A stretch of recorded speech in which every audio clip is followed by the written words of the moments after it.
You've probably packed your hospital bag. You've chosen your baby's name. You may even map out how to get to labor and delivery.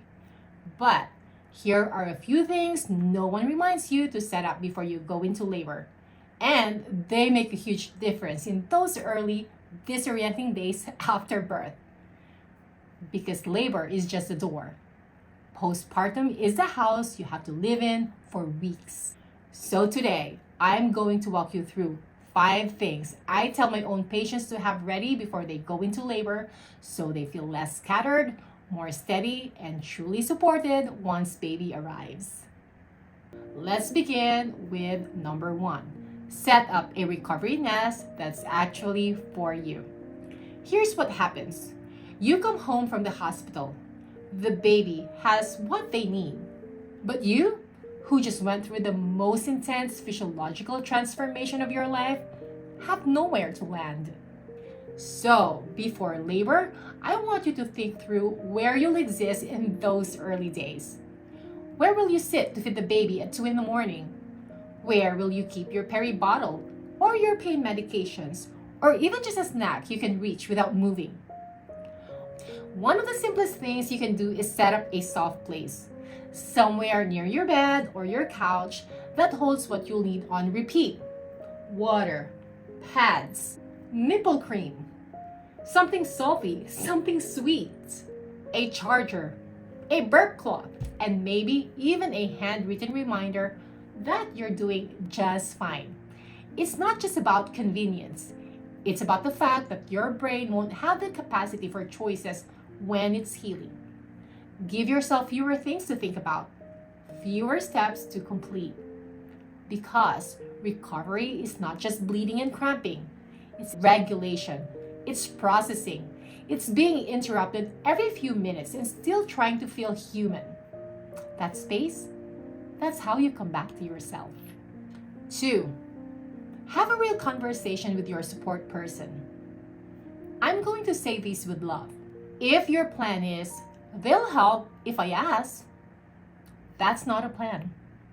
Before you go into labor, have a real, honest, structured conversation with your partner or support person. Talk about what your sleep might look like in the first week. Who's bringing you food? Who's answering the text?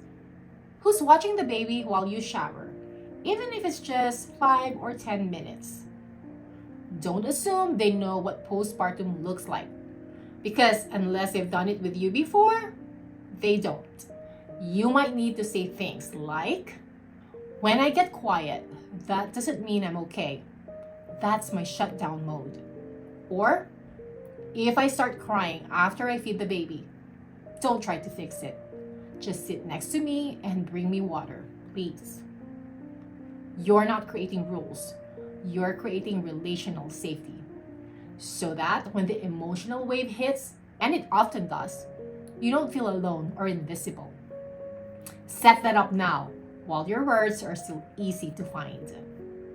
Okay, moving on to number 3. Prep a feeding station that serves both of you. Feeding is not just about the latch and the milk and the ounces. It's about hours of your life you will never get back, and how you spend them matters. Whether you're breastfeeding, pumping, or using formula, you will be anchored to certain spots in your home. And in those moments, you will be tired, sometimes touch out, maybe even a little teary. So that space needs to take care of you too. Set up a chair that supports your posture. Your feet should touch the ground. Keep water within reach, and snacks that don't require utensils or hands that are not sticky. Make it a space where you're not just feeding a baby, you're also not neglecting yourself. So many moms tell me, I didn't realize how much time I'd spent in that one chair. And my response is always, exactly. That's why you build it like a haven, not a task station.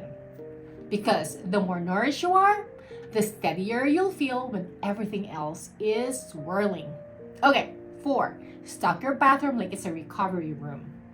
You won't get a warning when your body starts shifting back into place. There's no gentle lead up to bleeding, perineal pain, or that first trip to the bathroom after birth. That's why I want you to stock your bathroom before you leave for the hospital. Not just a pad or two in a drawer, but a real setup. A peri bottle within arm's reach, pads that won't slide around, something cooling for soreness, or a towel on the floor. Because sometimes your body surprises you. And above all, space. You should never be alone and overwhelmed in your bathroom.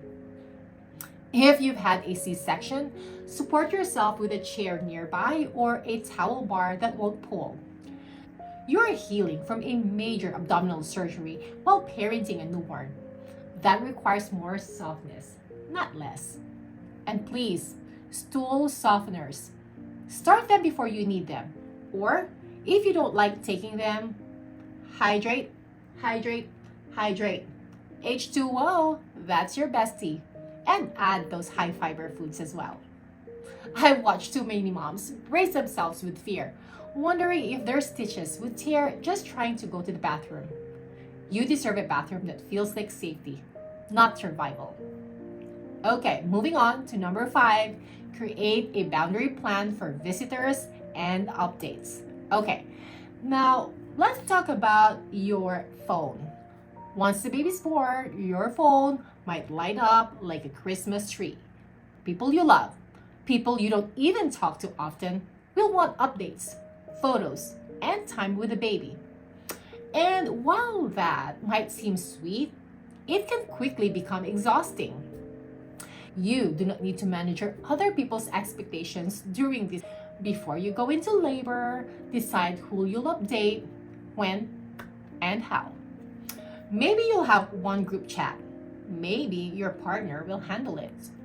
Maybe you send one picture a day or none for a while. That's okay. You are allowed to say, we're cocooning for a few days before visitors. Or, we'll send updates when we're ready, not on anyone else's clock. This isn't rude. It's actually respectful. You're not just protecting your baby. You're protecting the moment you become a mother. And that moment deserves uninterrupted grace. So much energy gets poured into the birth itself. And don't get me wrong, it's a huge moment. But the first few days after birth, that's when the real shift happens. That's when the house is quiet, the hormones drop, and the reality sets in that you've crossed into something new. Setting these things up now doesn't mean you're trying to control everything. It means you're giving yourself fewer fires to put out. So you can rest. So you can feel. So you can recover with more steadiness than surprise. If you want to organize these conversations ahead of time, I created a free, simply postpartum guide, which you can download below. It has checklists, reflection, prompts, and practical planning tools, which help you prepare emotionally, physically, and mentally for life after birth without losing sight of your well-being. Now that you've set the stage for recovery, check out this next video. Learn why it feels so hard to delegate and how to ask for support clearly without guilt or awkwardness. Know that the small mindset shifts will help you build your village one confident step at a time. Thank you for spending this time with me today. Your body, your space, your voice, they all matter. If this helped you prepare with calm instead of chaos, I'd love for you to subscribe and continue this journey with me. I'm Sherry, and I will see you in the next one.